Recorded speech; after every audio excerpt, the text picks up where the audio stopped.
Oh, it's that time again. It's 2K KingSLAYER, and we are back with a brand new build today.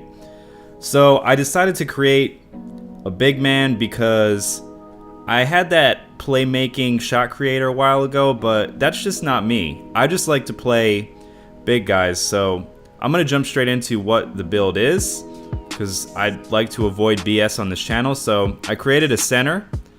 He is a rebounding athletic finisher. My height is 6'11" and my weight is 285. So I'm gonna explain why I made all those decisions. The wingspan, you guys can kind of, the wingspan is gonna affect a couple things, but if you guys are gonna make this build, you guys can make your own decision on the wingspan. But yeah, I'm gonna talk about this build and why I love it so much. So the first reason I love the rebounding athletic finisher so much is because it is ball hog proof, pretty much. Basically, have y'all ever seen that meme of Kobe where it says, pass, just get the rebound? So you're gonna run into a lot of guys like that when you're playing 2K, especially if you're playing on, Park or Rec Center or whatever, and you're playing with randoms. So because rebounding is your secondary skill, you're gonna get a lot of offensive boards that bum-ass point guards and shooting guards are gonna miss. And then you're gonna be in good position, since you're an athletic finisher, to just throw it down right away on the putback. So that's number one, it's ball hog proof. Number two, man, the badges on this, in my opinion, are some of the best in the game if you want to be a big man. Or at least some of the most fun in the game, in my opinion. So, obviously you get the Hall of Fame posterizer. Just jamming it on everybody's face is extremely fun to me. I imagine it would be a lot of fun to other people too. It's important that you make your guy under 7 feet tall though if you want to get those contact dunks, especially that elite contact dunk package. Very, very important. Also, I made my guy 285 pounds because it's a nice balance between being light enough to be athletic and throw your dunks down, but also not light enough to just get bullied around by bigger guys.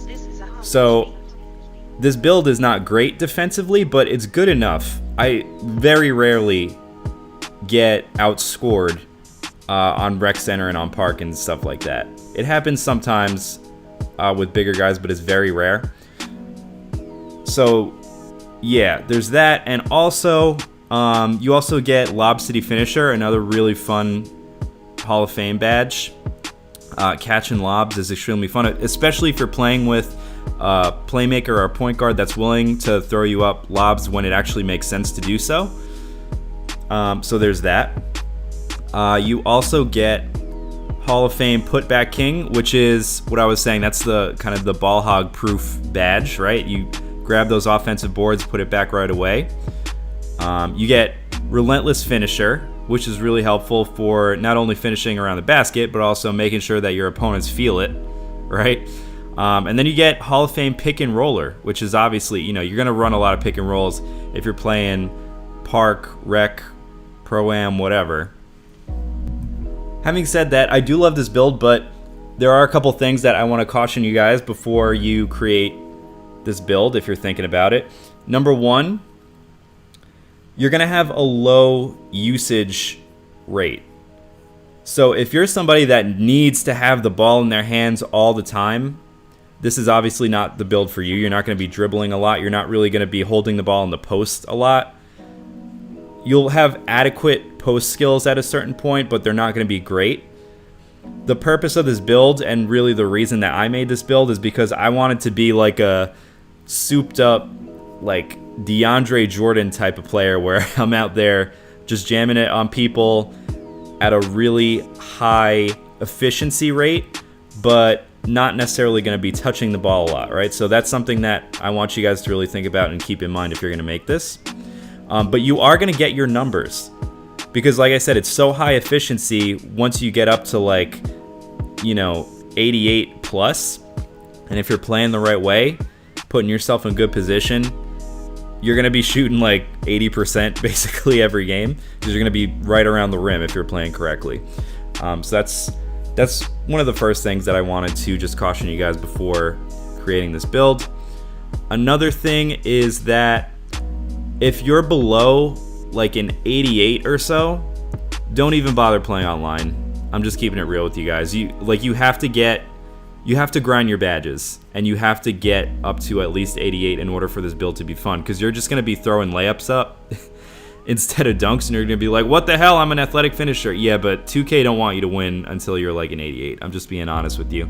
That's probably true of a lot of builds, but yeah, if you want to avoid some frustration, unless you're playing with some really good playmakers who know how to get you in position and find you in open spots, yeah, you don't really want to jump online until you're like an 88 first. But after that, it's extremely fun. I've been having so much fun with this build recently. So there's that. And then, like I said, the defense is adequate. It's not great, but it's pretty good. It's good enough. The only other thing that I did want to point out, you're not going to be shooting with this build, man. Like, I'm a 90 right now. I have wide open shots sometimes, and especially if you're behind the arc, it's like you're really taking a gamble. This is not a great build for shooting. Definitely not a stretch type build. But yeah, overall, this is an extremely fun build for me, for somebody who likes to play the way that I do. I'm willing to be very patient, get myself into position. You have to do your work without the ball. Like, you have to get yourself into good position without handling the ball, whether that means either finding the right times to drive, getting yourself in good offensive rebounding position, getting yourself in good position for lobs. So just stuff to keep in mind. But the way that I like to play, I love this build. I really do. And I'm really excited to show some more gameplay highlights of this build for you guys. And yeah, I'm going to be posting some highlights within the next couple weeks of Park, of Jordan Rec. I actually like running Rec a lot more than Park personally. It's just my preference. It is frustrating playing Rec with randoms, but if anybody out there is like a smart playmaker, smart sharpshooter that's not going to go, 4 for 17, hit me up. I'm willing to play with people on Rec. But yeah, man, a lot of fun with this build so far. As y'all could see earlier, I hit 90 overall, and since then it's been pretty good. I'm trying to get my record to at least 500. I was under 500 previously because I was trying to play too early. Like I said, you really don't want to play too much online until you hit like an 88. It's just going to be extremely frustrating. And I'm going to give you guys some tips on how to make sure that you're getting dunks instead of layups, because that's probably the most common complaint that I see about this build and about big men in general. So I'm going to get into a video about that pretty soon. But yeah, excited to do more gameplay highlights of this build. Like I said, if y'all want to get at me and play some games, if you're like a decent like 88 plus playmaker, or even if you're a sharp, I don't care, like, shoot your shots. It just drives me crazy seeing people take stupid shots online. I'm sure a lot of y'all can relate to the frustration. But anyway, yeah, that's going to do it for me today. We'll be back very soon with more gameplays with my 90 overall, rebounding, athletic finisher, beast build. Until next time, happy gaming, y'all.